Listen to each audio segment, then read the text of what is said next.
Hi friends, எல்லாருக்கும் வணக்கம். எல்லோரும் எப்படி இருக்கீங்க? ரொம்பவே நல்லா இருப்பீங்க நம்புகிறேன். நாங்களும் ரொம்பவே நல்லா இருக்கோங்க. இன்றைக்கி வீடியோவில் குடல் குழம்பு எப்படி பண்ணுறது அப்படின்னு தாங்க பார்க்க போகிறோம். இந்த வீடியோ எடுத்து கிட்டத்தட்ட 2 மாதத்துக்கு மேலே ஆகுதுங்க. எங்கள் அம்மா ஊருக்கு வந்தப்போ எடுத்தது. பட் இந்த வீடியோவே நான் மறந்துட்டேன். இப்போ தான் பார்த்தா சரி போஸ்ட் பண்ணலாம் அப்படின்ட்டு இருக்கேன். குடல் வந்து க்ளீன் பண்ணியாச்சு. எப்பவும் போல் மட்டன் வேக வைக்கிற மாதிரி தக்காளி, அப்புறம் பச்சை மிளகாய், மஞ்சள் தூள், இஞ்சி பூண்டு பேஸ்ட்டு போட்டு ஒரு 4 விசில் விட்டுக்கிறேங்க. நீங்கள் வாங்குகிற குடலுக்கு தகுந்த மாதிரி விசில் விட்டுக்கோங்க. நாங்கள் 4 விசில் விட்டுமே வந்து கொஞ்சம் ஹார்டாக இருந்த மாதிரி தான் இருந்துச்சு. அதுக்கப்புறம் வேக வைப்போம்ல குழம்புக்கு, அப்போ கரெக்டாக இருக்கும்ன்ட்டு விட்டுட்டோம். அதுக்கு தகுந்த மாதிரி பார்த்துக்கோங்க. அதுக்கப்புறம் ஸ்டவ்வில் கடாய் வச்சுட்டு எண்ணெய், சோம்பு, பட்டை, கிராம்பு, ஏலக்காய், பிரியாணி இலை, அப்புறம் வந்து ஒரு பெரிய வெங்காயம் கட் பண்ணி சேர்த்துருக்கோம். அது கூடவே ஒரு தக்காளி, அப்புறம் 2 பச்சை மிளகாய், அப்புறம் ஒரு கொத்து கருவேப்பிலை எல்லாத்தையுமே சேர்த்துட்டு ஒன்றா மிக்ஸ் பண்ணி விட்டுக்கலாம்.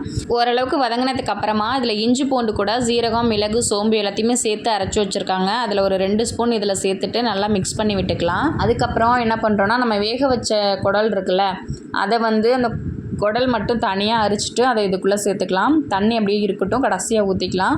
இந்த எண்ணெயிலே போட்டு நல்லா வதக்கலாம் அப்படிங்கிறதுக்காக அதை தனியாக அரிச்சிட்டு இது கூட போட்டிருக்காங்க.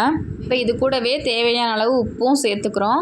உப்பு சேர்த்துட்டு எல்லாத்தையுமே கலந்து விட்டதுக்கப்புறமா இதில் வந்து தனி மிளகாத்தூள் வந்து ஒரு ஸ்பூனு அளவுக்கு 1.25 ஸ்பூன் சேர்த்துக்கோங்க. உங்களுக்கு காரம் எந்த அளவுக்கு வேணுமோ அந்த மாதிரி சேர்த்துக்கோங்க. சேர்த்துட்டு திரும்பவும் ஒன்றா கலந்து விட்டுட்டு அதுக்கப்புறம் குழம்பு தூள் வந்து உங்களுக்கு தேவையான அளவு சேர்த்துக்கோங்க. அது வீடியோவில் நான் எடுக்கலை, மறந்துட்டேன்.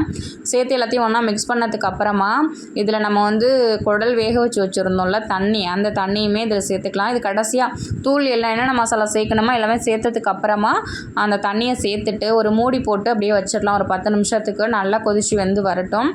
அதுக்கப்புறம் 10 நிமிஷம் கழித்து ஓப்பன் பண்ணி பார்க்குறோம்.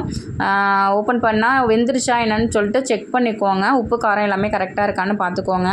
நாங்கள் வந்து குழம்புக்கும் கிரேவிக்கும் இடையில கொஞ்சம் நல்லா திக்காக இருக்கும்ல, அந்த மாதிரி கன்சிஸ்டன்சிக்கு நாங்கள் பண்ணியிருக்கோம்.